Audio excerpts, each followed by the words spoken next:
मेरा नाम वैभव है। लोग मुझे एक जज के रूप में जानते हैं। अदालत में मेरी पहचान मेरी कुर्सी से है, मेरे फैसलों से है, मेरे सख्त तेवर और मेरी इमेज से है। लेकिन उस दिन जो हुआ उसने मेरी सारी परतें उधेड़ कर रख दी। उस एक दिन ने मेरी पहचान, मेरा कॉन्फिडेंस और मेरे इंसाफ पर मेरा भरोसा तक हिला दिया। कचहरी के बाहर हल्की धूप फैली हुई थी, सर्दियों की वो धूप जो बदन को हल्का सा सुकून देती है लेकिन मन के अंदर के तूफानों को शांत नहीं कर पाती। मैं पेशी से पहले कुछ पल बाहर टहलने के लिए निकला था। रोज की तरह एक मोची मेरे जूते पॉलिश कर रहा था। आसपास वही भीड़, वही आवाजें, वही फाइलों की खड़खड़ाहट, वही वकीलों की बहसों की तैयारी।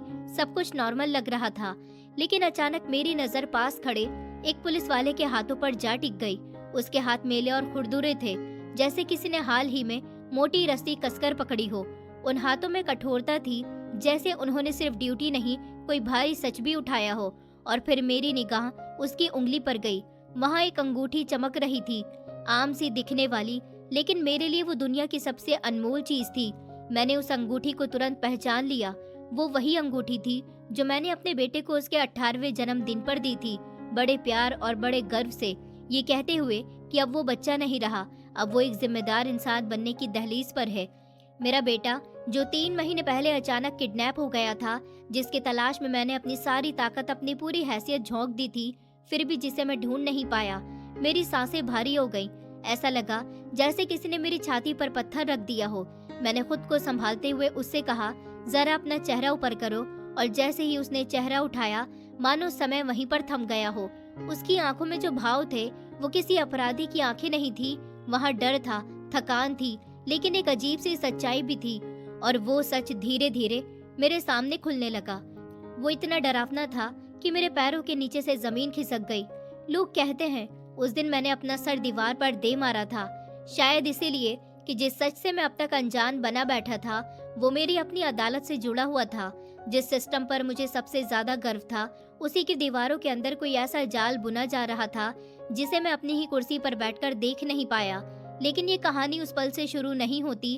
उस दिन उससे कुछ देर पहले मैं अपने ऑफिस में बैठा लैपटॉप पर काम कर रहा था। पेशी में बस कुछ ही मिनट बाकी थे। फाइलें मेरे सामने खुली हुई थी, कानूनी धाराएं मेरे दिमाग में घूम रही थी और मैं एक बार फिर अपने फैसले को पूरी तरह पुख्ता करना चाहता था। तभी दरवाजे पर दस्तक हुई। मैंने सख्त नजर दरवाजे की ओर उठाई। मैंने तीखे लहजे में कहा कि जब पता है थोड़ी देर के बाद पेशी है तो अभी परेशान करने क्यों आ रहे हो? अविनाश, किसी को अंदर मत आने देना। मेरे शब्द पूरे भी नहीं हुए थे कि दरवाजा जोर से खुला और एक आदमी रोता हुआ अंदर दाखिल हुआ। उसे देखते ही मैं अपनी कुर्सी से खड़ा हो गया। वो सीधे मेरे कदमों में बैठ गया। हाथ जोड़कर टूटती हुई आवाज में वो बोला कि साहब, ऊपर वाली के लिए मेरा बेटा बेकसूर है। दूसरी पार्टी का वकील बहुत बड़ा और बहुत सख्त है। मेरे पास इतने पैसे भी नहीं थे कि मैं कोई बड़ा वकील कर पाता। उसकी आवाज कांप रही थी, हर शब्द के साथ उसका हौसला टूट रहा था, लेकिन अपने बेटे के लिए वो झुकने को तैयार था। जज साहब, जो मुझसे बन पड़ा मैंने किया है, लेकिन आज मैं आपके सामने हाथ जोड़कर, सर झुकाकर, गिर गिर कर मिन्नतें कर रहा हूँ कि इस केस पर जरा सी मेहरबानी की नजर रख लीजिए। मेरा बेटा बेकसूर है, उसने कोई कत्ल नहीं किया। वो सिर्फ 20 साल का है। उसकी उम्र ही क्या है, अभी तो उसने दुनिया देखनी शुरू की थी। वो मेरी 4 बेटियों का इकलौता भाई है, उनके सर का साया है, उनके सपनों की उम्मीद है। अगर उसे कुछ हो गया तो मैं जिंदा नहीं रह पाऊंगा। मेरी पत्नी ये सदमा नहीं सह पाएगी। हम दोनों टूटकर बिखर जाएंगे साहब। वो बेटा हमें बरसों की मिन्नतों और बहुत प्रार्थनाओं के बाद मिला था। हमने दर दर माथा टेका था, ऊपर वाले से रोकर औलाद मांगी थी, तब जाकर वो हमारे आंगन में आया था। आपको ऊपर वाले का वास्ता मेरे हक में फैसला दीजिएगा। मेरा बेटा कातिल नहीं है, उसे झूठा फंसाया जा रहा है। हम बहुत ही गरीब लोग हैं। हमारी आवाज इतनी ऊंची नहीं कि कोई सुन ले, पर हमारा दर्द बहुत गहरा है। वो आदमी अभी कुछ और ही कह पाता कि मैंने सख्त लहजे में कहा, इसे बाहर ले जाओ और अब अगर जरूरत पड़ी तो मैं खुद तुम्हारे बेटे को सजा दूंगा। जब सबको मालूम है कि इस वक्त जज अपने काम में बिजी रहते हैं, अदालत का हर लम्हा कीमती होता है, तो मेरे पास आने की जरूरत ही क्या थी। जो भी फैसला होगा सबके सामने खुली अदालत में होगा। यहाँ कानून बोलता है, किसी के आंसू या जज्बात नहीं। मैं यहाँ किसी के जज्बात देखने के लिए नहीं बैठा हूँ। मैं यहाँ सबूतों के आधार पर फैसला सुनाने के लिए बैठा हूँ। मुझे ठोस सबूत चाहिए, मजबूत गवाह चाहिए। अगर तुम्हारे बेटे के पास सच के साथ खड़े होने वाले पुख्ता सबूत और गवाह होंगे तो कानून उसे जरूर राहत देगा, लेकिन अगर उसके पास न सबूत हुए और न गवाह, तो याद रखना कानून की सख्ती उसे फांसी के फंदे तक भी पहुंचा सकती है। अगर गुनाह किया है तो सजा भी मिलेगी, यही इंसाफ है। और ये मत भूलो कि अगर तुम्हारा बेटा तुम्हारे जिगर का टुकड़ा है, तो जिस इंसान की जान गई है वो भी किसी के जिगर का टुकड़ा था। किसी माँ ने उसे भी 9 महीने कोख में रखा होगा, किसी बाप ने उसे उंगली पकड़कर चलना सिखाया होगा। इसलिए मेरे सामने खड़े होकर तमाशा करने की कोई जरूरत नहीं है। अदालत इमोशन से नहीं, कानून से चलती है। इतना कहते ही मेरे गुस्से को देखकर गार्ड अंदर आ चुके थे। उन्होंने उस आदमी को पकड़ लिया। वो रोते हुए छूटने की कोशिश कर रहा था। उसकी आवाज कांप रही थी, उसकी आंखों से आंसू रुक ही नहीं रहे थे। वो बार बार हाथ जोड़कर कह रहा था कि ऊपर वाले के लिए साहब हम पर रहम करिए, हम बहुत ज्यादा गरीब लोग हैं, हमारे पास सिर्फ प्रार्थनाएं और कुछ नहीं। मैं सारी जिंदगी आपके लिए ऊपर वाले से प्रार्थना करता रहूंगा। बस एक बार मेरे बेटे को बचा लीजिए साहब, एक बार उसके साथ इंसाफ कर दीजिए। इस तरह मेरे बच्चे को फांसी की सजा मत दीजिए साहब। अगर सजा देना ही है तो उसे उम्र कैद दे दीजिए, उसे जेल की सलाखों के पीछे डाल दीजिए, पर मेरे बच्चे की सांसें मत छीनिए, उसे फांसी के फंदे तक मत पहुंचाइए। वो भी बच्चा है, उसकी उम्र ही क्या है, उसने अभी जिंदगी देखी ही कितनी है। उसकी हर धड़कन में हमारा सहारा बसता है। लेकिन उसकी इन दहाड़ मारती मिन्नतों को नजरअंदाज करते हुए मैं खामोशी से अपनी कुर्सी पर जाकर बैठ गया था। मेरे चेहरे पर सख्ती थी और दिल पर कानून का बोझ। मुझे ऐसे लोग बिल्कुल पसंद नहीं थे जो अदालत की डिग्निटी को बिना समझे जज्बातों का तूफान खड़ा कर देते हैं। जब सबको मालूम है कि अदालत सजेगी, गवाह पेश होंगे, सबूत रखे जाएंगे और फैसला कानून की बुनियाद पर होगा, तो फिर क्यों लोग पर्सनली मेरे पास आकर रहम की भीख मांगते हैं? क्यों वो अदालत को इमोशंस का मंच बना देना चाहते हैं? ये बात मेरी समझ से हमेशा परे रही थी। मैंने हल्का सा सर झटका। मैंने इन सोचों को अपने दिमाग से बाहर निकाल रहा हूँ और फिर अपने काम में लग गया। फाइलों के पन्ने पलटते हुए खुद को सख्त बनाए रखा। कुछ ही देर बाद अदालत लगने का समय हो चुका था। मैंने गहरी सांस ली और पूरे हौसले के साथ अदालत रूम की ओर कदम बढ़ाए। मेरे जूतों की आवाज गलियारे में गूंज रही थी और हर कदम के साथ जिम्मेदारी का एहसास और भारी होता जा रहा था। जैसे ही मैं अदालत के कमरे में दाखिल हुआ, सब लोग एकदम से खड़े हो गए। हर चेहरा मेरी तरफ मुड़ा हुआ था। उस जगह की गंभीरता साफ महसूस की जा सकती थी। मैंने हाथ के हल्के इशारे से सबको बैठने को कहा और अपनी ऊंची कुर्सी पर बैठ गया। मेरे बैठते ही कार्यवाही शुरू हो गई। अदालत का माहौल सन्नाटे से भरा हुआ था। सिर्फ कागजों की सरसराहट और धीमी आवाजों की गूंज सुनाई दे रही थी। वो लड़का कटघरे में खामोशी से बैठा था। उसकी आंखों से आंसू लगातार बह रहे थे। चेहरा पीला पड़ चुका था, जैसे रातों की नींद उससे छीन ली गई हो। उसके साथ उसकी 5 बहनें और उसकी माँ मौजूद थी। 5 बहनों की आंखें सूजी हुई थी। उनकी माँ का दुपट्टा आंसुओं से भीग चुका था और उनका बाप पीछे खड़ा कांपती नजरों से सब कुछ देख रहा था। लड़का हथकड़ियों और पैरों में बंधी जंजीरों के साथ खड़ा था। उसकी जवानी की चमक उन लोहे की बेड़ियों के पीछे कैद नजर आ रही थी। एक पल के लिए मेरे दिल में भी हल्का सा तरस जागा। मुझे उस माँ का कांपता हुआ चेहरा दिखा, उन बहनों की सिसकियां सुनाई दी। लेकिन जैसे ही मेरी नजर दूसरी पार्टी पर पड़ी, मेरा मन फिर से सख्त हो गया। वहाँ भी एक माँ और एक बाप बैठे थे। फर्क सिर्फ इतना था कि उनके कपड़े महंगे थे और उनका स्टेटस ऊंचा था, लेकिन दर्द दोनों तरफ बराबर था। उनकी औलाद इस दुनिया से जा चुकी थी। उनकी आंखों में भी वही खालीपन था, वही टूटा हुआ आसमान था। औलाद हर किसी की एक सी होती है, चाहे गरीब की हो या अमीर की। अगर कोई गुनाह हुआ है तो सजा मिलनी ही चाहिए। इंसाफ का तराजू किसी की हैसियत नहीं देखता। दूसरी पार्टी का वकील खड़ा हुआ। उसकी आवाज में मजबूती थी। उसने अदालत के सामने दलीलें रखनी शुरू की।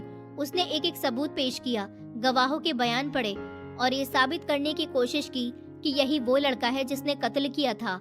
उसने घटना की पूरी कहानी अदालत के सामने रख दी। किस तरह वारदात हुई, कैसे मौके से सबूत मिले और क्यों कानून की नजर में ये लड़का कसूरवार है। उसके हर शब्द के साथ अदालत का माहौल और भी संजीदा होता जा रहा था, जैसे सच और झूठ के बीच की लकीर अब साफ होने वाली हो। मैंने उस लड़के को गौर से देखा था। वो मुश्किल से 20 साल का दुबला पतला सा लड़का था। उसके चेहरे पर अभी भी बचपना बाकी था। आंखों में डर साफ तैर रहा था। मासूम शक्ल सूरत ऐसी कि पहली नजर में कोई भी उस पर इल्जाम लगाने से पहले ठिठक जाए। एक पल के लिए मेरे मन में भी हल्का सा शक उठा, क्या सच में ये लड़का कत्ल कर सकता है? क्या ये वही हाथ है जो किसी की जान ले सकते हैं? लेकिन अगले ही लम्हे मैंने अपने अनुभव को याद किया। अदालत की कुर्सी पर बैठकर मैंने ऐसे अनगिनत चेहरे देखे थे जो ऊपर से मासूम लगते थे पर उनके अंदर दरिंदगी छिपी होती थी। कई बार सूरत धोखा दे जाती है और सच चेहरे से नहीं सबूतों से सामने आता है। मैंने खुद को सख्त किया और अपनी सोचों को कानून की बाउंड्रीज में बांध लिया। कुछ लम्हों के बाद वो लड़का रोते हुए खड़ा हुआ। उसकी आवाज कांप रही थी, जैसे हर शब्द उसके गले में अटक रहा हो। उसने कहा, जज साहब, ये सब इल्जाम है, मुझ पर झूठा मुकदमा दर्ज किया गया है। मैंने किसी का कत्ल नहीं किया। उनका बेटा खुद सही रास्ते पर नहीं था। वो शराब पीता था, गलत संगत में रहता था, लड़कियों की जिंदगी से खेलता था और उन्हें बर्बाद कर देता था। हमारे बीच सिर्फ एक बात को लेकर झगड़ा हुआ था। मैंने उसे साफ कहा था कि मेरी गर्लफ्रेंड की तरफ नजर मत उठाना, पर उसने हंसते हुए जवाब दिया था कि जैसे वो और लड़कियों की जिंदगी बर्बाद करता आया है, वैसे ही वो उसकी जिंदगी भी बर्बाद कर देगा। उस दिन हमारी बहस बढ़ गई थी, लेकिन मैं वहाँ से चला आया था। मेरा इरादा सिर्फ अपनी मंगेतर को समझाने का था कि वो इन झगड़ों से दूर रहे, वो किसी मुसीबत में ना पड़े। मैं घर पहुंचा तो सब कुछ उलट चुका था। कुछ ही देर के बाद मुझे खबर मिली कि उसका कत्ल हो गया और अगले ही घंटे पुलिस मेरे दरवाजे पर थी। उन्होंने कहा कि वारदात की जगह से मेरा वॉलेट मिला है और शक सीधा मुझ पर जाता है, पर ये सच नहीं है। मैंने कत्ल नहीं किया। मैं बार बार यही कहता रहा कि जिस वक्त कत्ल हुआ मैं अपने घर में अपनी माँ और बहनों के साथ बैठा था। हम सब एक साथ में थे। मैं कैसे समझाऊं कि मैं बेगुनाह हूँ। उसकी बात अभी पूरी भी नहीं हुई थी कि दूसरी पार्टी का वकील तुरंत खड़ा हो गया। उसकी आवाज में तीखापन था। उसने ताने से भरे लहजे में कहा, अगर तुम सच में घर पहुंच गए थे और अपनी माँ बहनों के साथ बैठे थे, तो फिर तुम्हारा मोबाइल, तुम्हारा वॉलेट और तुम्हारे घर की रसोई की छुरी वारदात की जगह पर कैसे मिली? क्या ये सब भी खुद चलकर वहाँ पहुँच गया था या तुम सच छुपा रहे हो? अदालत में एक गहरा सन्नाटा छा गया। सबकी नजरें उस लड़के पर टिक गईं। अब मामला सिर्फ मासूमियत और आंसुओं का नहीं था, अब सवाल सबूतों का था, और उन सबूतों के जवाब का जो उसके खिलाफ खड़े दिखाई दे रहे थे। उनकी बात सुनते ही वो लड़का घबराकर तुरंत बोल उठा। उसकी आवाज में हड़बड़ाहट भी थी और बेबसी भी। उसने कहा, दोपहर में हमारे कॉलेज में एक छोटी सी पार्टी थी। हम सब दोस्त इकट्ठा हुए थे। हर कोई अपने घर से कुछ न कुछ सामान लेकर आया था। कोई प्लेटें लाया था, कोई गिलास, और मेरे हिस्से में रसोई की छुरी आई थी। अगर आपको यकीन नहीं है तो आप मेरे दोस्तों को बुलाकर पूछ सकते हैं। वो सब गवाही देंगे कि वो छुरी मेरे पास थी। वापसी के समय भी वो छुरी मेरे बैग में ही थी। शायद जब मेरा और अरविंद का झगड़ा हुआ तो उसी धक्का मुक्की में मेरा मोबाइल, मेरा वॉलेट और वो छुरी, तीनों चीजें वहीं गिर गई होंगी। मैं कसम खाकर कहता हूँ साहब, मैंने कत्ल नहीं किया। मैं बेकसूर हूँ। मैंने नजर उठाकर वकील की ओर देखा। वो तुरंत खड़े हो गए। उनके चेहरे पर सख्ती थी। उन्होंने ऊंची आवाज में कहा कि ये सरासर झूठ बोल रहा है। इसने अपने हाथों से अरविंद के गले पर 3 बार वार किया था। वार इतने गहरे थे कि वो वहीं गिर पड़ा और कुछ ही पलों में उसकी मौत हो गई। हाँ, ये सही है कि अरविंद लड़कियों के साथ वक्त बिताना पसंद करता था। उसका व्यवहार ही ऐसा था, लेकिन उसने कभी किसी की जान नहीं ली, और जिन भी लड़कियों के साथ वो रहा उनकी अपनी मर्जी शामिल थी। ये किसी जबरदस्ती का मामला नहीं था। फिर वकील ने मेरी ओर देखते हुए कहा, मैं अदालत की इजाजत से अपने गवाह पेश करना चाहता हूँ। अगर इजाजत हो तो पहले 2 अहम गवाहों को बुलाया जाए। मैंने तुरंत इजाजत दे दी। अदालत का माहौल और भी सीरियस हो गया। अगले ही पल 2 लड़कियां अंदर लाई गईं। उनकी उम्र ज्यादा नहीं थी, मुश्किल से 18 या 20 साल रही होगी। दोनों के चेहरे पर घबराहट साफ झलक रही थी। उन्हें गवाह के कटघरे में खड़ा कर दिया गया। वकील अब उनसे सवाल करने लगे। उनकी आवाज हल्की थी, लेकिन शब्दों में दहाड़ थी। उन्होंने पूछा, तुमने अपनी आंखों से क्या देखा? सच सच बताओ। अदालत के सामने पहली लड़की ने एक नजर मेरी तरफ देखा, फिर कांपती आवाज में बोली, सर, अरविंद का कत्ल सुनील ने ही किया है। ये कोई एक रात का झगड़ा नहीं था। दोनों के बीच कई दिनों से बहस चल रही थी। अरविंद लड़कियों के साथ वक्त बिताता था, ये बात सच है, लेकिन सुनील की मंगेतर खुद अरविंद के पास आई थी। अरविंद ने उसे समझाया भी था कि तुम तो सुनील से मंगनी कर चुकी हो, तुम्हें उसी के साथ रहना चाहिए। लेकिन पैसों की चमक और ऐशो आराम की चाह में उसने सुनील को छोड़कर अरविंद को चुन लिया, और यहीं से दुश्मनी की आग भड़क उठी। लड़की ने आगे कहा, उस रात हमारे सामने ही दोनों में जोरदार बहस हुई। सुनील का गुस्सा बेकाबू हो गया। उसने जेब से छुरी निकाली और अरविंद की गर्दन पर एक के बाद एक 3 वार कर दिए। खून फूट पड़ा। हम सब चीख उठे। हमने उसे रोकने की बहुत कोशिश की, उसे पकड़ा भी, पर वो जैसे होश में ही नहीं था और वार करने के बाद वहाँ से भाग गया। उनकी बात खत्म होते ही सुनील तिलमिला उठा। उसकी आंखों में आंसू थे और गुस्सा भी। वो चिल्लाकर बोला, झूठ क्यों बोल रही हो तुम लोग? तुम्हें क्या मिलेगा इस झूठ से? ऊपर वाले से डरो कि एक बार भी तुम्हें रहम नहीं आता। मैंने ऐसा कुछ नहीं किया सर। मेरी 5 बहनें हैं। मैं उनका इकलौता भाई हूँ। मेरे माँ बाप की सारी उम्मीदें मुझसे जुड़ी हुई हैं। मुझे फांसी मत दीजिए। ये सब मुझ पर झूठा इल्जाम लगा रहे हैं। इन्हें पैसे दिए गए हैं मुझे फंसाने के लिए। आप लोग मुझे खत्म करके क्या हासिल कर लेंगे? असली मुजरिम कोई और है। बेहतर होगा सच की तह तक जाया जाए और असली गुनहगार को सजा दी जाए। अदालत में सन्नाटा फैल गया। एक तरफ गवाहों की गवाही थी, दूसरी तरफ एक बेटे की कसम और उसकी बेबसी। अब फैसला सिर्फ जज्बातों का नहीं बल्कि उन सच्चाइयों का था जो इन बयानों के पीछे छिपी थी। लेकिन जैसे ही सुनील ने खुद को बचाने के लिए ऊंची आवाज में कुछ और कहना चाहा, वकील ने तुरंत उसे खामोश करवा दिया। अदालत की डिग्निटी का हवाला देते हुए उसकी आवाज को वहीं दबा दिया गया और फिर दूसरे गवाहों को पेश किया गया। माहौल पहले से ज्यादा भारी हो चुका था। हर सांस जैसे किसी फैसले के इंतजार में अटकी हुई थी। दूसरे गवाह ने बयान दिया कि अरविंद का कत्ल सिर्फ एक लड़की की वजह से नहीं हुआ था, बल्कि इन दोनों के बीच जलन और कंपटीशन का रिश्ता भी गहरा हो चुका था। अरविंद अमीर घर का लड़का था। उसे अपने पैसों का दिखावा करना पसंद था। महंगे कपड़े, महंगी गाड़ियाँ और दोस्तों के बीच अपनी हैसियत का रौब झाड़ना उसकी आदत बन चुकी थी। दूसरी तरफ सुनील स्कॉलरशिप पर पढ़ने वाला एक आम से परिवार का लड़का था, जिसके पास कई बार किराया देने तक के पैसे नहीं होते थे। वो अरविंद की तरह पैसे कैसे उड़ाता? उसके लिए तो हर दिन स्ट्रगल से भरा था। हर खर्च सोच समझकर करना पड़ता था। गवाह ने आगे कहा कि अक्सर इन दोनों के बीच इसी बात को लेकर बहस होती थी। अरविंद का ताना मारना और सुनील का अंदर ही अंदर जलना। ये टकराव सिर्फ एक लड़की तक सीमित नहीं था, बल्कि दोनों के बीच स्टेटस का डिफरेंस भी आग में घी का काम कर रहा था। सुनील के लिए बर्दाश्त करना मुश्किल हो गया था कि जिसके पास पैसा है वही सब कुछ खरीद सकता है, यहाँ तक कि रिश्ते भी। ये गुस्सा धीरे धीरे नफरत में बदल गया और उसी नफरत ने उस रात एक खौफनाक अंजाम ले लिया। मैंने अदालत में मौजूद हर इंसान की बात ध्यान से सुनी, हर सबूत को देखा, हर गवाह के बयान को अपने दिमाग में परखा, कानून की नजर से जज्बातों को अलग रखने की कोशिश की। मेरे सामने रखी फाइल अब किसी कागज का पुलिंदा नहीं रह गई थी, वो एक जिंदगी का फैसला बन चुकी थी। लेकिन कानून को फैसले चाहिए होते हैं, एहसास नहीं। कई तारीखें गुजर चुकी थी। मैंने इस मामले में पहले ही काफी सुनवाई कर ली थी। हर पेशी पर नए लॉजिक, नए आंसू, नए सवाल सामने आते थे, लेकिन सच वही रहता था जो सबूतों से साबित हो सके। मैं और तारीख नहीं देना चाहता था। तारीख पर तारीख देना सिर्फ मामले को उलझाना था और अदालत का वक्त बर्बाद करना भी ठीक नहीं। इसलिए अब मुझे फैसला सुनाना ही था। मैंने अपनी कलम उठाई। मेरी उंगलियां ठंडी थी पर लिखावट साफ थी। मैंने एक एक शब्द सोच समझ कर लिखा। जब आखिरी लाइन पूरी हुई तो जैसे मेरे अंदर की सारी सेंसेशन भी खत्म हो गई। मैंने पेन की निब तोड़ दी और सर उठाकर सबकी ओर देखा। मेरी आवाज बर्फ की तरह ठंडी और मजबूत थी। मुलजिम के खिलाफ पेश किए गए गवाहों के बयान और दलीलों को गौर से सुनने के बाद और पेश किए गए सबूतों को परखने के बाद अदालत इस नतीजे पर पहुंची है कि अपराध साबित हो चुका है। मुजरिम सुनील को धारा के अंडर डेथ पेनल्टी की सजा सुनाई जाती है। उसे फांसी देकर तब तक लटकाया जाएगा जब तक उसकी मौत ना हो जाए। अदालत बर्खास्त की जाती है। मेरे शब्द अदालत की दीवारों से टकराकर लौटे ही थे कि मैं अपनी कुर्सी से खड़ा हो गया।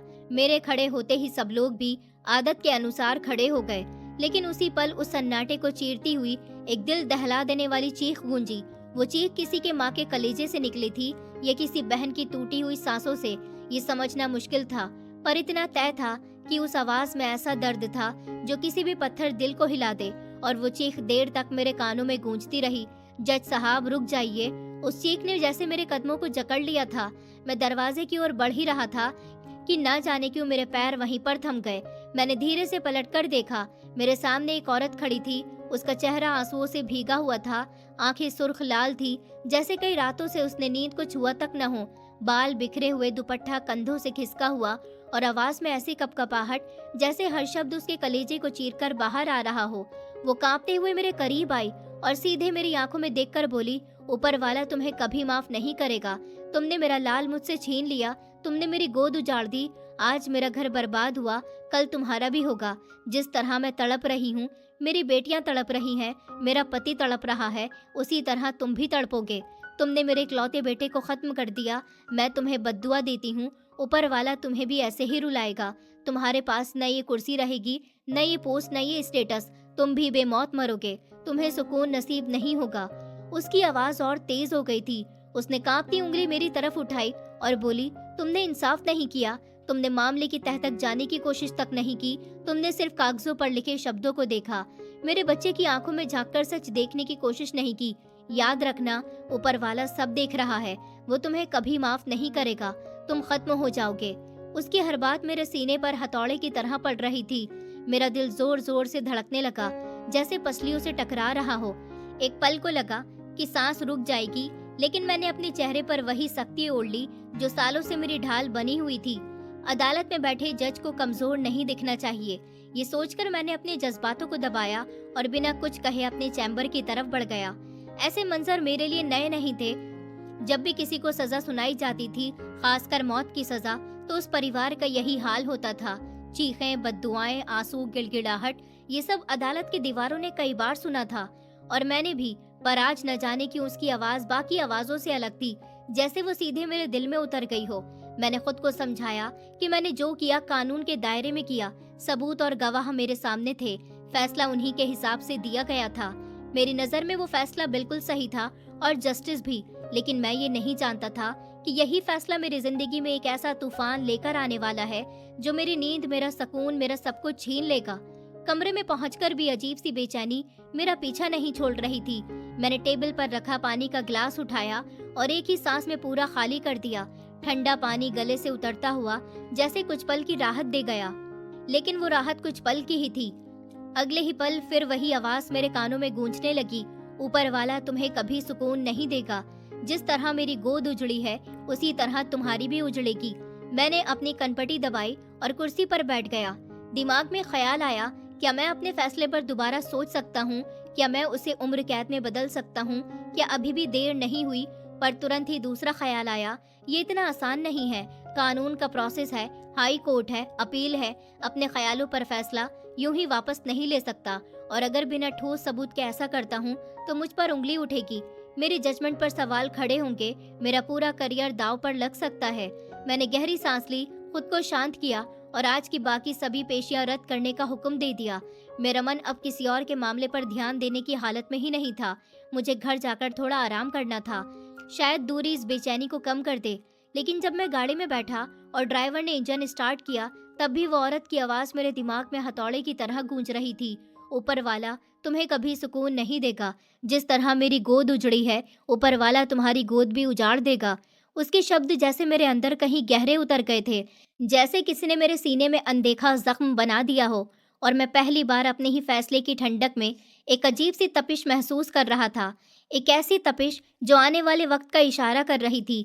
मैं अचानक जैसे किसी गहरे ख्याल से बाहर आया और ड्राइवर की तरफ देखते हुए तेज आवाज में बोला, गाड़ी मेरे बेटे के स्कूल की तरफ मोड़ो, आज मैं उसकी छुट्टी लेकर उसे अपने साथ ही घर ले जाऊंगा।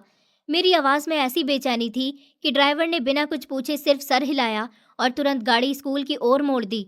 रास्ते भर मेरा दिल अजीब ढंग से धड़कता रहा, जैसे कोई अनहोनी मेरा पीछा कर रही हो, जैसे वो औरत की बद्दुआ मेरे पीछे पीछे चल रही हो। कुछ ही देर में हम स्कूल पहुंच गए। मैंने गाड़ी रुकते ही गार्ड को इशारे से बुलाया।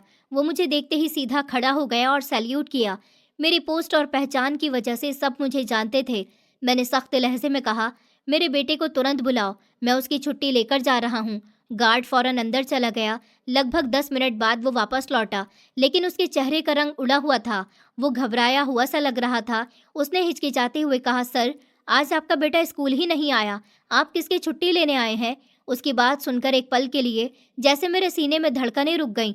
सुबह का हर मंजर मेरी आंखों के सामने घूम गया। मैं और मेरा बेटा साथ बैठे नाश्ता कर रहे थे। उसकी मासूम मुस्कान, मैंने खुद उसके बाल ठीक किए थे और उसे दरवाजे तक छोड़कर आया था।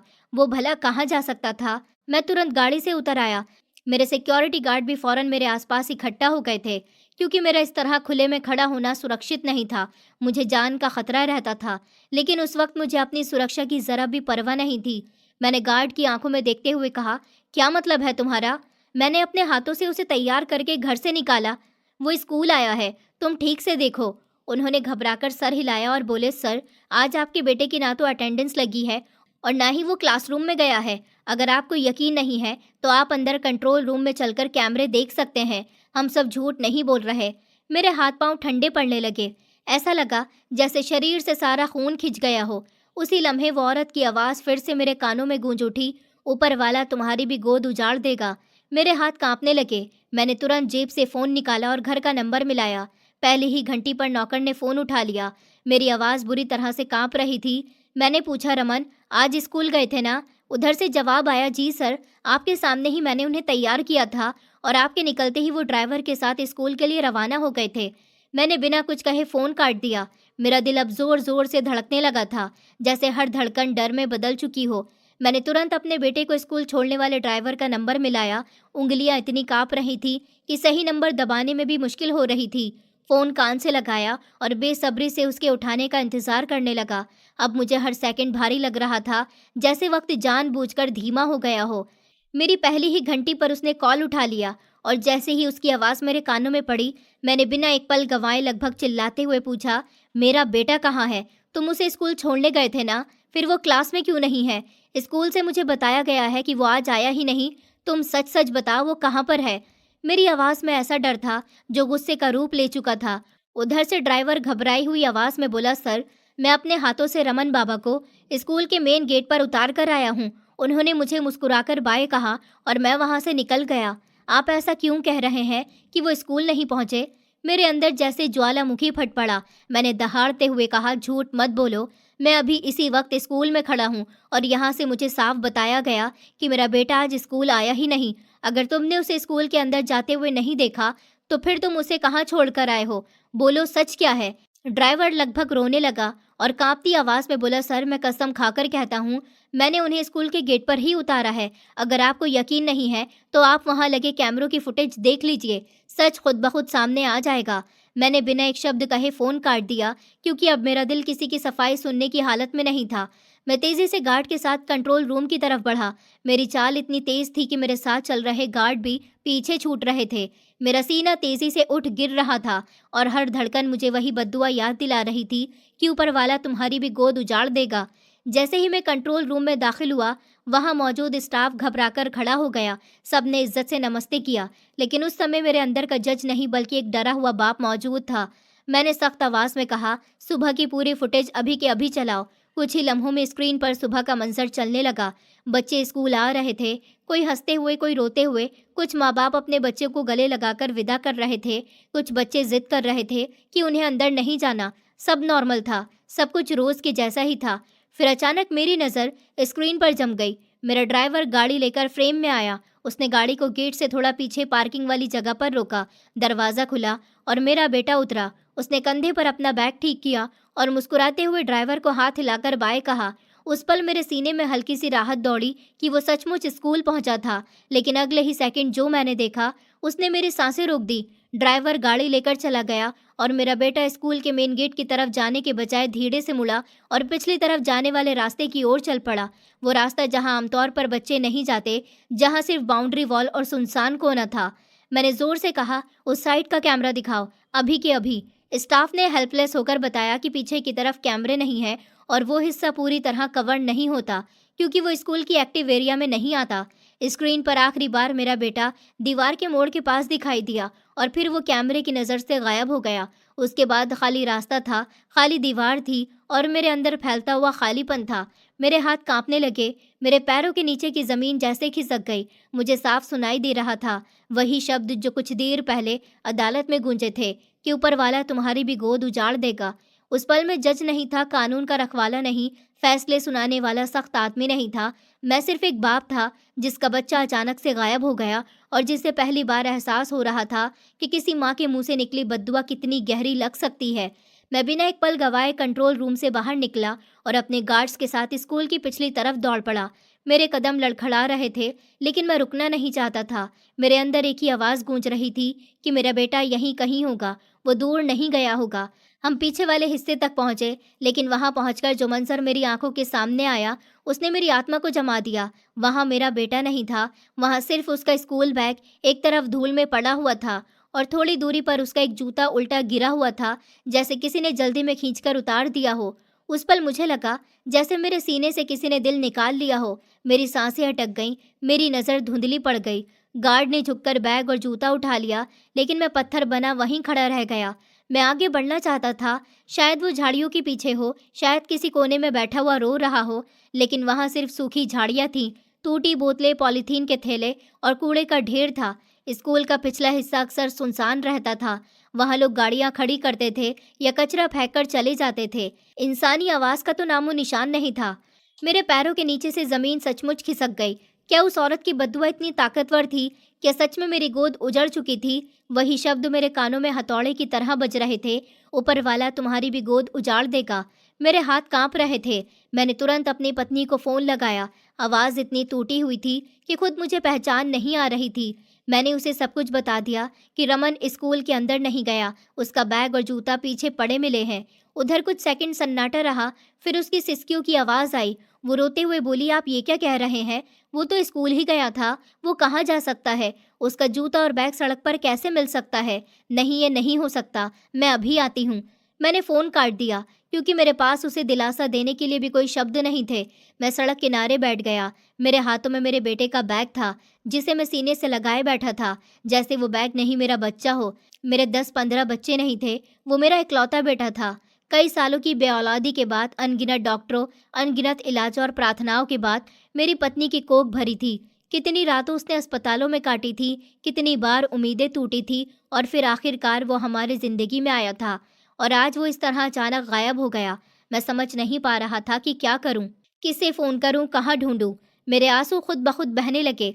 मैं जितना सख्त इंसान था, जितना पत्थर दिल बनने की कोशिश करता था, उतना ही उस वक्त अंदर से टूट चुका था। अदालत में मैं मौत की सज़ा सुनाते वक्त नहीं कांपता था, लेकिन अपनी औलाद का एक जूता सड़क पर पड़ा देखकर मेरा दिल मोम की तरह पिघल गया। मैं सर पकड़कर वहीं बैठा लगातार रो रहा था। कुछ ही मिनटों में मेरी पत्नी की गाड़ी भी वहां आकर रुकी। वो लगभग भागती हुई मेरे तरफ आई। उसके चेहरे पर डर, पागलपन दोनों था, और माँ का वो दर्द था जो शब्दों में बयान नहीं किया जा सकता। मेरी पत्नी ने जैसे ही अपने बेटे का बस्ता और वो छोटा सा जूता मेरे हाथों से लिया, वो उन्हें सीने से लगाकर फूट फूट कर रोने लगी। उसकी चीखों में वो दर्द था जो किसी माँ की छाती से उसका कलेजा निकाल लेने के बाद निकलता है। मैं खुद को संभाल ही नहीं पा रहा था, लेकिन फिर भी मैंने कांपते हुए हाथों से पुलिस को खबर दी। कुछ ही देर में पूरा इलाका पुलिस से भर गया। सायरन की आवाज़ें गूंजने लगी। हर तरफ मेरे बेटे की तस्वीर भेज दी गई। शहर के थानों में, रेलवे स्टेशन, बस अड्डों पर, यहाँ तक कि पड़ोसी जिलों तक उसका फोटो पहुँचा दिया गया। ये हुक्म दिया गया कि जहाँ भी ये बच्चा नजर आए, तुरंत मुझे खबर की जाए। लेकिन दिल के किसी कोने में मुझे साफ महसूस हो रहा था कि मेरा बेटा खोया नहीं है, उसे उठाया गया है। ये सीधा सीधा किडनैपिंग है। किसी ने सोची समझी साजिश के तहत मेरे जिगर के टुकड़े को मुझसे छीना है। घर लौटते वक्त मेरी हालत ऐसी थी जैसे शरीर में जान ही न बची हो। मैंने अपने सारे स्टाफ को सख्त हुक्म दे दिया कि अगर किसी भी अनजान या सस्पिशियस नंबर से कॉल आए तो कोई बहादुरी दिखाने की कोशिश न करे, कोई पुलिस की धमकी न दे, कोई उल्टी सीधी बात न करे, सीधे मुझे खबर की जाए। अगर पैसों के लिए मेरे बच्चे को उठाया गया है तो मैं पैसे दूंगा, चाहे जितनी बड़ी रकम क्यों ना हो। मैंने मन ही मन फैसला कर लिया था कि चाहे मेरी सारी जमा पूंजी चली जाए, चाहे मुझे अपना सब कुछ बेचना पड़े, मैं अपने बेटे को वापस लाऊंगा। लेकिन मैं ये नहीं जानता था कि वक्त मेरे लिए किस तूफान को तैयार कर रहा है। दिन बीतते गए, दिन हफ्तों में बदले, हफ्ते महीनों में बदल गए, और देखते ही देखते पूरे 3 महीने गुजर गए। लेकिन मेरे बेटे का कोई सुराग नहीं मिला। हर सुबह उम्मीद के साथ आंख खुलती और हर रात मायूसी के साथ बंद होती। फोन की हर घंटी पर दिल उछलकर गले में आ जाता, लेकिन हर बार निराशा ही हाथ लगती। 3 महीनों में मैं सर से पांव तक बदल चुका था। मैं अब वो सख्त और हौसले से भरा जज नहीं रहा था जो अदालत में ऊंची कुर्सी पर बैठकर फैसले सुनाता था। मैं चुप रहने लगा था, किसी से बात नहीं करता था, किसी के सामने मुस्कुराना तो जैसे भूल ही गया था। यही हाल मेरी पत्नी का भी था। घर में सन्नाटा रहता, जैसे किसी ने जिंदगी की आवाज़ छीन ली हो। हम दोनों दिन रात सिर्फ एक ही कोशिश में लगे रहते कि किसी तरह कोई सुराग मिल जाए, कोई कॉल आए, कोई गवाह सामने आए, लेकिन सब बेकार साबित हो रहा था। उसके बिना जीना एक अधूरी सांस लेने जैसा था। हर चीज़ बेमतलब लगती थी। इन 3 महीनों में मैं सिर्फ 2 बार ही कोर्ट गया था। कई केस रुके पड़े थे, फैसले टल रहे थे, नोटिस पर नोटिस आ रहे थे, लेकिन मेरा दिमाग काम ही नहीं करता था। फाइलें खोलता तो शब्द तैरते हुए नजर आते, फैसले लिखने बैठता तो बेटे का चेहरा सामने आ जाता। उस दिन मैं अपने कमरे में अकेला बैठा था। सामने मेरे बेटे की तस्वीर रखी थी। मैं उसकी मुस्कुराती आंखों को देख रहा था और सोच रहा था कि वो इस वक्त कहाँ होगा, क्या खाता होगा, क्या उसे मेरी याद आती होगी, क्या वो डरता होगा या किसी अंधेरे कमरे में बंद होगा। तभी दरवाजे पर हल्की सी दस्तक हुई। मेरी पत्नी अंदर आई। उसका चेहरा पहले से ज्यादा सूख चुका था, आंखों के नीचे काले घेरे हो गए थे। वो चुपचाप आकर मेरे पास बैठ गई। कुछ देर हम दोनों बिना कुछ कहे बैठे रहे। हमारे बीच शब्दों की जगह सिर्फ खामोशी थी। कभी कभी मुझे लगता था जैसे हम दोनों ही अपने बेटे के खोने के जिम्मेदार हैं। अगर हम उसे उस दिन खुद क्लास तक छोड़कर जाते, अगर हम एक पल और रुक जाते, अगर हम ज्यादा अलर्ट होते, तो शायद आज वो हमारे बीच होता। मेरी पत्नी ने धीरे से मेरा हाथ पकड़ा। उसकी उंगलियां ठंडी थीं। उसने बहुत नरमी से कहा कि मैं जानती हूँ आप मुझसे नाराज हैं, शायद खुद से भी नाराज हैं, लेकिन इस तरह टूट जाने से कुछ नहीं बदलेगा। आज आपकी कोर्ट में पेशी है, आपको जाना चाहिए। कितने केस रुके हुए हैं, कितने लोग इंसाफ का इंतजार कर रहे हैं, नोटिस लगातार आ रहे हैं। अगर आप ऐसे ही नौकरी पर नहीं जाएंगे तो आपको सस्पेंड भी किया जा सकता है। ये पद बहुत मुश्किल से मिलता है, इसे यूं मत जाने दीजिए।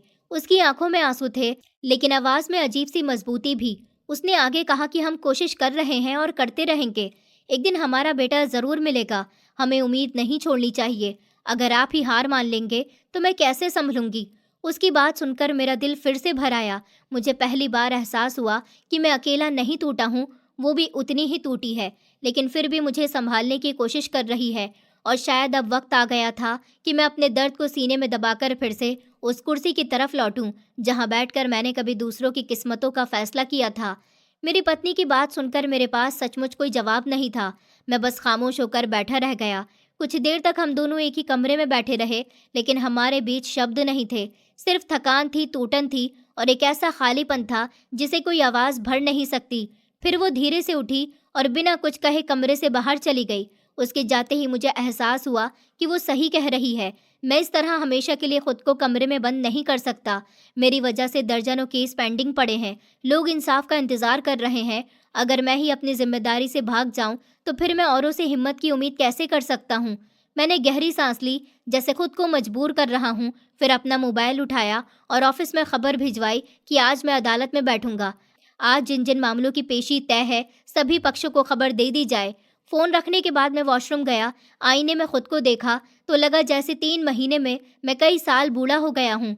आंखों के नीचे गहरे धब्बे, चेहरा सूखा हुआ और आंखों में उदासी। फिर भी मैंने खुद को संभाला, कपड़े बदले, कोट पहना, टाई ठीक की और बिना किसी से ज्यादा बात किए कोर्ट के लिए निकल गया।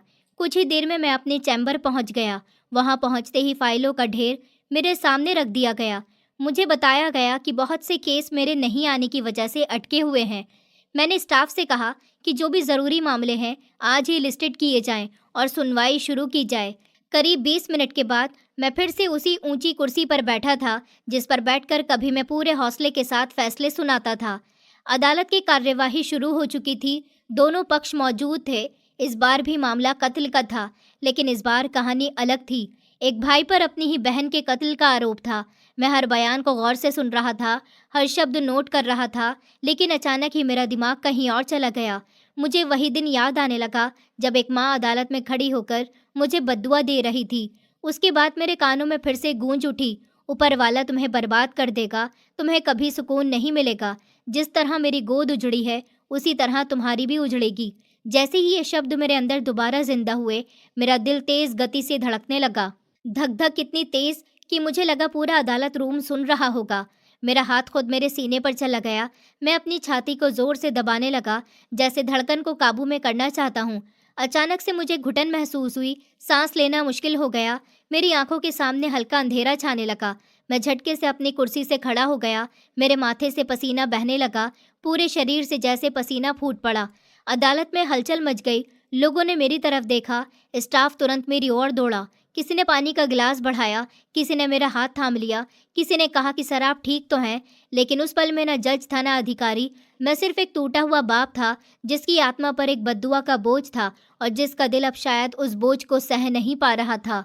मेरे असिस्टेंट ने मुझे संभालने की बहुत कोशिश की थी, लेकिन उससे पहले ही मेरा सर इतनी तेजी से घूमने लगा जैसे पूरी अदालत मेरे चारों तरफ चक्कर काट रही हो। मेरी आंखों के सामने अंधेरा छा गया और मैं वहीं फर्श पर गिरकर बेहोश हो गया। जब दोबारा आंख खुली तो रात के करीब 2 बजे थे। हल्की नीली रोशनी से भरा हुआ एक शांत कमरा था। कुछ सेकंड तक मुझे समझ ही नहीं आया कि मैं कहाँ हूँ, क्या हुआ है, मैं जिंदा भी हूँ या नहीं। धीरे धीरे मेरी याददाश्त लौटने लगी तो एहसास हुआ कि मैं अस्पताल के आईसीयू में भर्ती हूँ। मेरे हाथ में सुई लगी हुई थी, सीने पर मशीन के तार जुड़े थे और पास रखी मॉनिटर पर दिल की धड़कनों की बीप बीप साफ सुनाई दे रही थी। मैंने गर्दन मोड़कर पूरे कमरे पर नजर दौड़ाई। वहां कोई अपना मौजूद नहीं था, बस मशीनों की ठंडी आवाजें और दवाइयों की गंध थी। उस खाली कमरे में मुझे अपनी तन्हाई और भी गहरी महसूस हुई। इतने में दरवाजा खुला और एक नर्स अंदर आई। उसने मुझे होश में देखा तो जल्दी से मेरे पास चली आई और नरमी से बोली कि सर, अब आप कैसा महसूस कर रहे हैं? कहीं दर्द तो नहीं है? मैंने हल्के से सर हिलाया और सूखी आवाज में पूछा कि मैं कहाँ हूँ और मुझे क्या हुआ है। उसने सीधा जवाब नहीं दिया, बस इतना कहा, आप फिलहाल आराम कीजिए, मैं डॉक्टर साहब और आपके घर वालों को खबर करती हूँ। और फिर वो बाहर चली गई। कुछ देर के बाद दरवाज़ा दोबारा खुला। इस बार डॉक्टर के साथ मेरी पत्नी, मेरा छोटा भाई और मेरी पत्नी की बहन अंदर आए। उन्हें देखते ही मेरे अंदर एक अजीब सी तकलीफ उठी। दिल में खालीपन और गहरा हो गया। अचानक ख्याल आया, काश आज मेरा बेटा भी यहाँ होता। वो दौड़कर मेरे सीने से लिपट जाता और कहता, पापा आपको कुछ नहीं होगा। डॉक्टर मेरे पास आए। उन्होंने मेरा ब्लड प्रेशर चेक किया, स्टेथोस्कोप सीने पर रखा और फिर थोड़ी सख्ती से बोले, आपको समझ में आता भी है आप अपने साथ क्या कर रहे हैं? आपका बीपी अचानक बहुत ऊपर चला गया। आपको नर्वस ब्रेकडाउन हुआ है। अगर इसी तरह टेंशन लेते रहे तो मामला हार्ट फेल तक पहुंच सकता है। आप एक जज हैं, आप पर सैकड़ों जिम्मेदारियां हैं। आपको खुद को संभालना होगा। मैं चुपचाप उनकी बात सुनता रहा। मेरे पास कहने को कुछ भी नहीं था। मैं सिर्फ उनकी तरफ देख रहा था, जैसे शब्द गले में ही अटक गए हों। डॉक्टर की आवाज़ मेरे कानों में गूंज रही थी, नर्वस ब्रेकडाउन। यानी मैं सचमुच अंदर से टूट चुका था और उसी पल फिर वही आवाज़ मेरे दिमाग में गूंज उठी, उस औरत की बद्दुआ, ऊपर वाला तुम्हारी गोद भी उजाड़ देगा। पता नहीं क्यों उसके शब्द मेरे दिल और दिमाग पर ऐसे चिपक गए जैसे कोई साया मेरा पीछा कर रहा हो। मुझे बार बार यही लगने लगा था कि शायद मैं ही अपने बच्चे के खोने का जिम्मेदार हूँ। शायद मेरे किसी सख्त फैसले की सज़ा मुझे इस रूप में मिल रही है। आईसीयू की उस ठंडी खामोशी में मैं मशीनों से ज़्यादा अपनी धड़कनों की आवाज़ सुन रहा था और हर धड़कन के साथ एक ही सवाल उठ रहा था, क्या सचमुच ये सब मेरी ही गलती है? सुनील को फांसी हो चुकी थी। ये एक ऐसा सच था जो हर रात मेरे सीने पर पत्थर बनकर आ बैठता था। मेरा दिल बार बार चाहता था कि काश वक्त को पकड़कर पीछे खींच लूं, उस दिन तक लौट जाऊं जब मैंने सख्त लहजे में अपना फैसला सुनाया था कि आरोपी सुनील को सजाए मौत दी जाती है। काश मैं उस दिन थोड़ी देर और रुक जाता, थोड़ी और तहकीकात कर लेता, उसकी आंखों में झांककर एक बार और पूछ लेता कि क्या सचमुच वही गुनहगार है। काश मैं उसकी सज़ा कम कर देता, उम्र कैद करवा देता। कम से कम वो जिंदा तो रहता, सांस तो ले रहा होता। जिंदगी में पहली बार मुझे अपने ही फैसले से डर लगने लगा था। आज से पहले भी मैंने कई लोगों के खिलाफ फांसी के फैसले सुनाए थे और कभी मेरे हाथ नहीं कांपे थे। मुझे लगता था कि मैं कानून का रखवाला हूँ और कानून से ऊपर कुछ नहीं। लेकिन अब जब मेरी अपनी गोद उजड़ी हुई थी तो हर फैसला मुझे तोलता हुआ महसूस होता था। 2 दिन मुझे अस्पताल में भर्ती रखा गया, दवाइयाँ दी गईं और फिर मैं घर लौट आया। कोर्ट से मैंने खुद छुट्टी मांगी। कुछ केस दूसरे जजों को सौंप दिए गए क्योंकि मेरी हालत ऐसी नहीं थी कि मैं किसी और की ज़िंदगी का फैसला कर सकूं। जब अपनी ही ज़िंदगी बिखरी हुई थी। वक्त रुकता नहीं है, वो किसी के दर्द का इंतज़ार नहीं करता, वो अपनी रफ्तार से चलता रहता है। हफ्ते गुजरते गए, महीने बीतते गए और देखते ही देखते मेरे बेटे को गायब हुए पूरा 1 साल हो गया। 1 साल पूरे 12 महीने 365 दिन। हर दिन उम्मीद और निराशा के बीच झूलता हुआ इस पूरे साल मैंने कोई काम नहीं किया। न मैं कोर्ट गया, न मेरी पत्नी ने अपना बुटीक संभाला। हमारा घर जो कभी हंसी से गूंजता था अब सन्नाटे से भर गया था। हम दोनों बस घर की दीवारों के बीच कैद होकर रह गए थे। एक माँ बाप से उनका जिगर का टुकड़ा छिन जाए तो उनका जीना भी आधा रह जाता है। सांसें चलती रहती हैं मगर जिंदगी ठहर जाती है। लेकिन इंसान चाहे जितना भी टूट जाए, वक्त उसे धीरे धीरे आगे धकेल ही देता है। एक दिन मैंने और मेरी पत्नी ने एक दूसरे की आंखों में देखा और बिना कहे समझ गए कि अगर हम ऐसे ही गम को सीने से लगाए बैठे रहे तो खुद को भी खो देंगे। हमने फैसला किया कि हमें फिर से खड़ा होना होगा, चाहे अंदर से हम कितने भी खाली ही क्यों ना हों। मैंने 2 हफ्ते पहले फिर से कोर्ट जाना शुरू कर दिया। मेरी पत्नी ने भी कांपते हाथों से अपना बुटीक दोबारा खोल लिया। शुरू के दिन बहुत मुश्किल थे। हर चेहरा हमें हमारे बेटे की याद दिला देता था। हर हंसी चुभती थी, हर बच्चा देखते ही दिल भर आता। लेकिन हमने खुद को समझाया कि अगर हम जिंदा हैं तो हमें जीना भी पड़ेगा। आज का दिन बिल्कुल आम सा था, कम से कम ऊपर से देखने में। मैं जल्दी जल्दी ऑफिस के लिए निकल रहा था। जल्दबाजी में मैंने वही जूते पहन लिए जिन पर कई दिनों से पॉलिश नहीं हुई थी। पहले मैं अपने कपड़ों और जूतों को लेकर बहुत सख्त था, हर चीज़ बिल्कुल तरीके से रखता, हर फाइल सही जगह, हर काम तय समय पर। लेकिन अब हालात इतने उलझ चुके थे कि मुझे खुद का होश नहीं रहता। कभी खाना खाना भूल जाता, कभी रात भर जागता रहता, कभी सुबह उठने का मन नहीं करता। कभी कभी मेरी पत्नी अचानक रो पड़ती और कहती, हमें क्या हो गया है? हम जो वक्त के इतने पाबंद और जिम्मेदार लोग थे, आज इतने बिखरे हुए क्यों हैं? मैं उसके आंखों के आंसू पोंछते हुए खुद अंदर से टूट जाता, क्योंकि मैं जानता था कि सच यही है। जब जिंदगी से कोई ऐसा इंसान चला जाए जिसे हम हद से ज्यादा प्यार करते हों, तो सिर्फ एक रिश्ता नहीं टूटता, पूरी जिंदगी की दिशा बदल जाती है। और हमारी जिंदगी अब पहले जैसी कभी नहीं होने वाली थी। पर मैं इन जूतों के साथ ऑफिस नहीं जा सकता था। उन पर जमी हुई धूल और फीकी पड़ी चमक जैसे मेरी बिखरी हुई जिंदगी का आईना बन गई थी। मुझे लगा, अगर मैं ऐसे ही अदालत की कुर्सी पर बैठा तो लोग सिर्फ जूते नहीं बल्कि मेरी टूटी हुई हालत भी पढ़ लेंगे। मैंने ड्राइवर की तरफ देखा और उसे हुक्म दिया कि किसी पॉलिश वाले के पास गाड़ी रोक दे। ड्राइवर ने कहा कि सर, कोर्ट के बाहर ही एक छोटा सा लड़का बैठता है, अगर आप इजाज़त दें तो वहीं रुक जाता हूँ, वो अच्छा काम करता है। मैं एक पल के लिए झिझका, क्योंकि मैं नहीं चाहता था कि अदालत के बाहर कोई मुझे इस हालत में देखे। लोग बातें बनाते हैं, मगर वक्त कम था और पेशी का समय हो चुका था। इसलिए मैंने हामी भर दी और मोबाइल निकालकर मैसेज देखने लगा। कुछ ही देर में गाड़ी कोर्ट के बाहर रुक गई। ड्राइवर ने फिर कहा कि सर, आप गाड़ी में बैठे रहिए, मैं जूते उतरवाकर अभी पॉलिश करवा देता हूँ। मैंने उसे मना कर दिया, क्योंकि अब मैं पहले जैसा नहीं रहा था। जब से मेरा बेटा मुझसे दूर हुआ था, मेरे अंदर का घमंड जैसे टूट चुका था। मैं खुद गाड़ी से उतरा और सामने फुटपाथ पर बैठे उस बच्चे के पास गया। वो दुबला पतला सा बच्चा सर झुकाए पूरी लगन से किसी और के जूते चमका रहा था। उसके सामने एक छोटा सा डिब्बा, ब्रश और पुराना कपड़ा रखा था। मैंने उसे अपने जूते उतार कर उसके सामने रख दिए और नरमी से कहा कि बेटा, इन्हें अच्छे से पॉलिश कर दो, मुझे बहुत जल्दी है, और काम साफ सुथरा करना।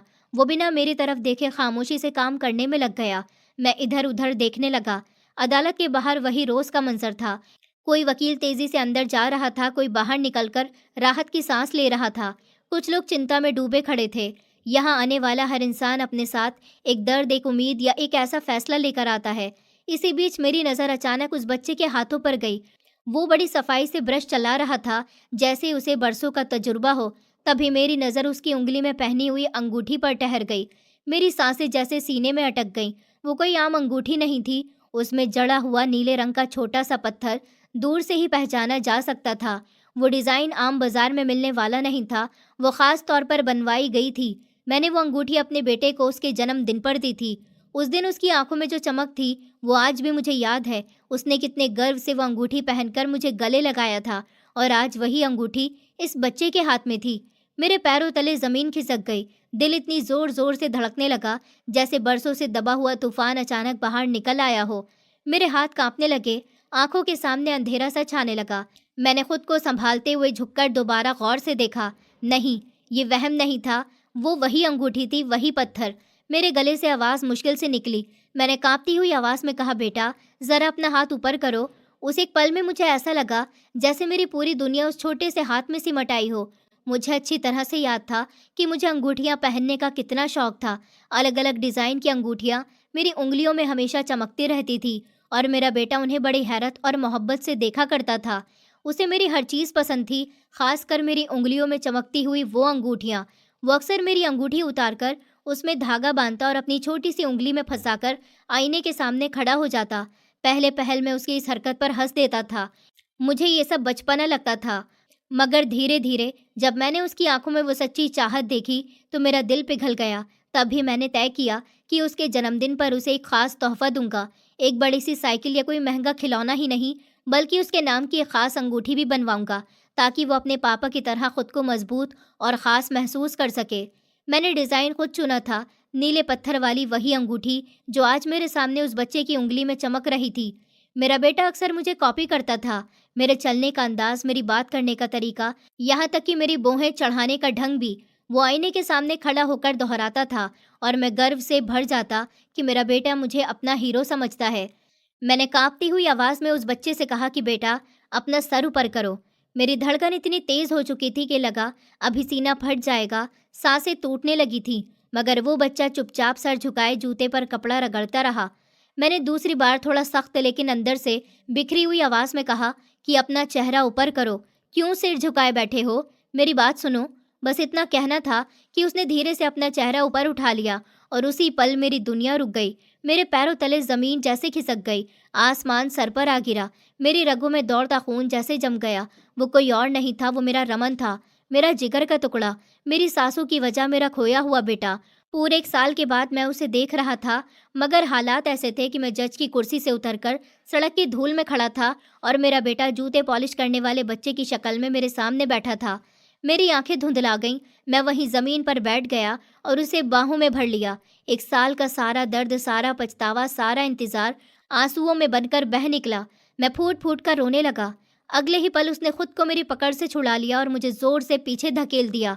उसकी आंखों में गुस्सा था, नफ़रत थी और एक अजनबीपन भी। वो बोला, साहब, आपका काम हो चुका है, ये रहे आपके जूते, मुझे और भी काम करना है साहब। ये शब्द मेरे सीने में खंजर की तरह उतरा।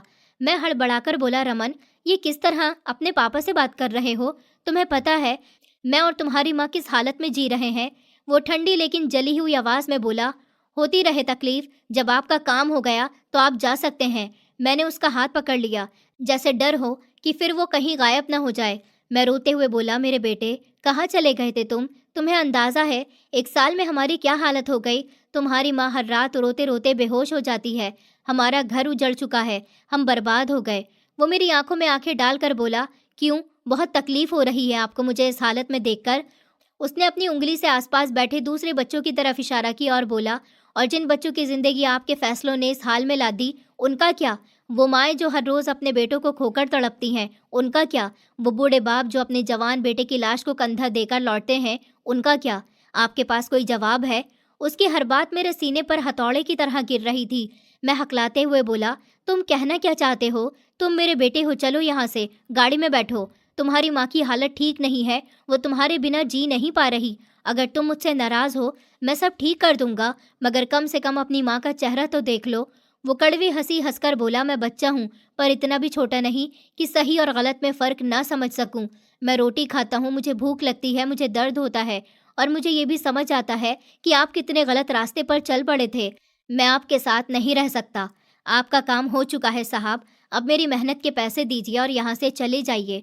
उसके होंठ कांप रहे थे, मगर आवाज़ मजबूत थी, और उस पल पहली बार मुझे महसूस हुआ कि शायद मैंने सिर्फ एक केस में नहीं बल्कि अपनी ही ज़िंदगी में भी बहुत बड़ा फैसला गलत कर दिया। उसकी बातें सुनकर मेरा सीना जैसे अंदर से फट गया था, मेरी सांसें उखड़ रही थी और हाथ इतने कांप रहे थे कि मोबाइल ठीक से पकड़ना मुश्किल हो रहा था। मैंने उसी हालत में अपनी पत्नी को फ़ोन मिलाया। आवाज़ रोनेहार हो गई थी। मैंने उसे बस इतना कहा कि तुरंत कोर्ट के बाहर आ जाओ, रमन मिल गया है। उधर से पहले सन्नाटा छाया, फिर उसकी टूटी हुई चीख सुनाई दी। वो कुछ पूछती उससे पहले ही मैंने लोकेशन बताई और फिर फ़ोन काट दिया। मेरा बेटा मुझसे एक शब्द भी बोलने को तैयार नहीं था। वो ज़मीन पर बैठा अपने ब्रश और डिब्बे समेट रहा था, जैसे मैं उसके लिए कोई अजनबी ग्राहक हूँ। कुछ ही देर में मेरी पत्नी हाँफती हुई वहाँ पहुँची। उसने जैसे ही रमन को देखा, वो खुद पर काबू नहीं रख पाई। वो दौड़कर उसके गले से लिपट गई। 1 साल का जमा हुआ दर्द उसकी रुलाई में फूट पड़ा। वो उसे बार बार छूकर देख रही थी, जैसे यकीन कर रही हो कि ये सपना नहीं है। हैरान कर देने वाली बात ये थी कि रमन भी अपनी माँ से लिपटकर रो पड़ा। उसके कंधे हिल रहे थे, उसकी उंगलियां माँ की साड़ी में जकड़ी हुई थी। वो सच में रो रहा था, मगर जब मैं उसके करीब आया और उसका चेहरा देखने की कोशिश की, तो वो अचानक बिल्कुल नॉर्मल हो गया। आंखों के आंसू सूख गए, चेहरा सख्त हो गया। मेरी पत्नी ने उसका बाजू पकड़कर कांपती आवाज़ में कहा कि तुम कहाँ थे? तुम्हें अंदाज़ा भी है, 1 साल हो गया तुम्हें हमसे बिछड़े हुए, और तुम यहाँ ये सब क्या कर रहे हो? तुम्हारे पापा अगर तुमसे सवाल पूछ रहे हैं तो तुम उन्हें इस तरह जवाब क्यों दे रहे हो? रमन ने आंसू पोंछे और मेरी तरफ उंगली उठाकर कहा, माँ, पहले आप इनसे तो पूछिए, ये किस हक से मुझसे सवाल कर रहे हैं? मेरी पत्नी सुन रह गई। वो आगे बोला, इन्होंने एक माँ की गोद उजाड़ दी, एक घर के इकलौते बेटे को फांसी के फंदे पर चढ़ा दिया, 5 बहनों का सहारा छीन लिया। आप जानती हैं उस बूढ़े बाप का क्या हाल है? उसके हाथ कांपते हैं, वो सीढ़ियाँ ठीक से नहीं चढ़ पाता, फिर भी मजदूरी करता है, बजरी और ब्लॉक उठाकर ऊपर चढ़ाता है, क्योंकि घर चलाना है। उसकी हर बात मेरे अंदर की दीवारों से टकरा रही थी। वो बोला, मुझे उन्होंने किडनैप किया था, पापा को डराने और परेशान करने के लिए, ताकि उन्हें एहसास हो कि औलाद से बिछड़ने का दर्द क्या होता है। मगर जब उन्होंने मुझे रोते देखा, जब उन्हें समझ आया कि मैं सिर्फ एक बच्चा हूँ, तो उन्होंने खुद मुझे छोड़ दिया था। उन्होंने कहा था कि जाओ, अपने घर चले जाओ। मैं कांप गया। रमन आगे बोला, मगर मैं खुद नहीं आया, क्योंकि मैंने उनके घर की हालत देखी थी। माँ, वो घर घर नहीं था, एक उजड़ा हुआ आंगन था, जहाँ हर दीवार पर मातम लटका हुआ था। वो 5 बहनें अपने भाई की तस्वीर से लिपटकर रोती थीं। उनकी माँ रात भर जागती रहती। मैं जानबूझकर वहीं रुका, ताकि पापा को भी एहसास हो कि जब किसी की गोद उजड़ती है तो कैसा लगता है। उसकी बात सुनते ही मुझे उस औरत की चीख याद आ गई, जो अदालत में मुझे बद्दुआ देकर गई थी। उसने कहा था, ऊपर वाला तुम्हारी भी गोद उजाड़ देगा, तुम्हें कभी सुकून नहीं मिलेगा।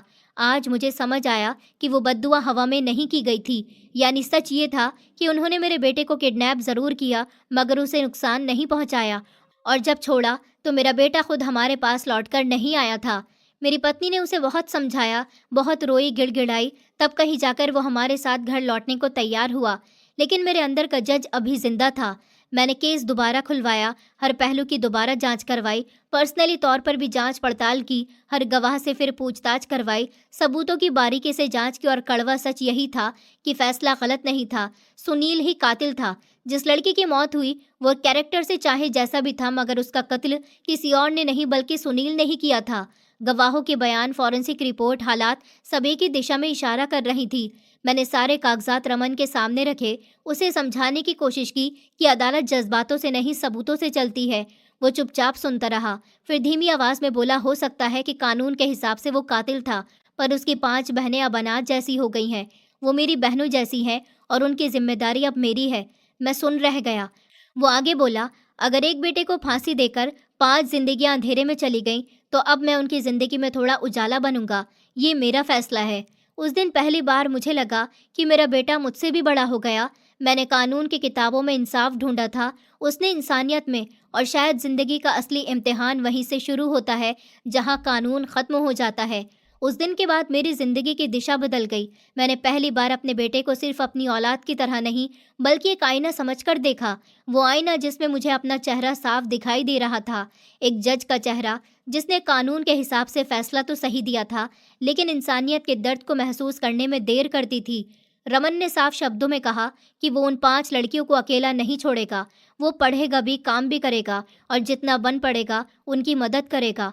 उसने मुझसे कोई दौलत नहीं मांगी, कोई सहूलियत नहीं मांगी, बस इतना कहा कि अगर मैं सच में उसका बाप हूँ तो मैं उन लड़कियों की पढ़ाई और उनके घर की जिम्मेदारी उठाऊं, बिना एहसान जताए, बिना अपना नाम आगे किए। मैंने पहली बार महसूस किया कि इंसाफ सिर्फ सज़ा देने का नाम नहीं होता। इंसाफ उस दर्द को समझने का नाम भी होता है जो फैसले के बाद बचा रह जाता है। अदालत का फैसला आखिरी हो सकता है, लेकिन इंसान का फ़र्ज़ वहीं ख़त्म नहीं होता। मैंने उन 5 बहनों की पढ़ाई की जिम्मेदारी अपने ऊपर ले ली, उनके बूढ़े बाप का इलाज का इंतज़ाम करवाया। ये सब मैंने जज बनकर नहीं, एक बाप बनकर किया। एक ऐसा बाप जिसने अपने ही बच्चे से इंसानियत का असली मतलब सीखा। मैं आज भी जज हूँ, मैं आज भी फैसले सुनाता हूँ, लेकिन अब हर केस में सिर्फ फाइलें नहीं देखता, उन फाइलों के पीछे छुपे चेहरे भी देखता हूँ। मैं सबूतों से समझौता नहीं करता, लेकिन इंसानियत को नज़रअंदाज भी नहीं करता। शायद उस औरत की बद्दुआ ने मुझे बर्बाद नहीं किया, बल्कि मुझे जगा दिया। मेरी गोद उजड़ी ज़रूर थी, लेकिन उसी उजाड़ ने मुझे सिखाया कि न्याय सिर्फ कानून की किताबों में नहीं, बल्कि दिल की धड़कनों में भी लिखा होता है। इंसाफ सिर्फ सज़ा देने का नाम नहीं है, बल्कि हर फैसले के पीछे छुपे दर्द को समझने का नाम है। कानून ज़रूरी है, लेकिन अगर उसके साथ इंसानियत ना हो तो न्याय अधूरा रह जाता है। दूसरों के आंसुओं का वजन समझे बिना लिया गया फैसला भले ही कानूनी हो, पर पूरा नहीं होता। सच्चा न्याय वही है जिसमें कानून के साथ दिल भी जिंदा रहे। दोस्तों, उम्मीद करती हूँ आपको हमारी कहानी पसंद आई होगी। कहानी पसंद आई है तो वीडियो को लाइक करें, चैनल पर नए हैं तो चैनल को सब्सक्राइब करें, और हाँ, नोटिफिकेशन बेल को ज़रूर दबाएं ताकि अगली अपडेट सबसे पहले आपको मिले।